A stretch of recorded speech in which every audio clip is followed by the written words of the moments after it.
శ్రీమాత్రే నమః. అందరికీ ముక్కోటి ఏకాదశి శుభాకాంక్షలు అండి. ఈరోజు నేను స్వామివారికి చక్కగా పూజ చేసుకున్నాను. ఇదిగో గోధుమ రవ్వ ప్రసాదం నైవేద్యం పెట్టాను. కొబ్బరికాయ పళ్ళు ఎలాగా పెడతాం కదా.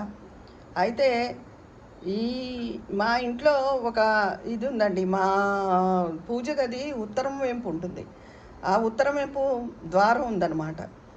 అందుకని అలా సందులోంచి వచ్చి ముందు మన ఇంట్లో గుళ్ళోకి వెళ్ళే లోపల మన ఇంట్లో ఉత్తర ద్వారం ద్వారా భగవంతుని దర్శనం చేసుకోవడం జరిగింది.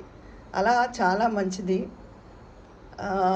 తర్వాత ఈ ఉత్తర ద్వార దర్శనం మనం వెళ్ళిపోతున్నాం, ఆ తొక్కిసలాట దండం పెట్టేసుకున్నాం వచ్చేసామని కాదు. అసలు చాగంటి వారు చెప్పిన పరమార్థం, ఉత్తరాన హిమాలయాలు ఉంటాయి, అక్కడ ఈశ్వరుని నివాసం. అసలు ఈశ్వరుణ్ణి ఈ వైష్ణవాలయంలోకి పల్లకీ ద్వారా ఊరేగిస్తారు. ఆ పల్లకీతో మనం సాంప్రదాయ దుస్తులు ధరించి మగవాళ్ళు కండువా పంచె కట్టుకుని, అది కూడా గోచీపోసి కట్టుకుని ఆ పల్లకీతో అలా నెమ్మదిగా రావాలి. ఉత్తరం వైపు నుంచి ఎటు వస్తాం? దక్షిణానికి వస్తాం. దక్షిణం శ్మశానం.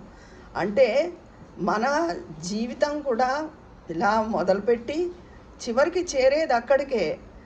ఈ పరిక్రమణ ఎంత భగవన్నామంతో ఎంత ప్రశాంతంగా జరుగుతుందో, చివరికి అంతిమంగా కూడా నేను అంత ప్రశాంతంగా వెళ్ళిపోవాలి తండ్రి అని కోరుకోవాలి. అంతేగాని ఎంతసేపు లౌకికంగా పిల్లలు పెళ్ళిళ్ళు అవ్వాలి, ఉద్యోగాలు అవ్వాలి, అవి నిత్యం మనం కోరుకుంటూనే ఉంటాం. అదే కాకుండా ఈ ఉత్తర ద్వార దర్శన విశిష్టత అదనమాట. మీ అందరికీ తెలిసి ఉండొచ్చు. ఎవరైనా తెలియని వాళ్ళు పిల్లలు ఉంటారు కదా, వాళ్ళ కోసం అని నేను చెప్తున్నాను. ఇదండి, గోధుమ ప్రసాదం చేశాను ఈరోజు. ఉంటాను మరి. మీరందరూ కూడా చేసే ఉంటారు. మరొక్కసారి అందరికీ ముక్కోటి ఏకాదశి శుభాకాంక్షలు.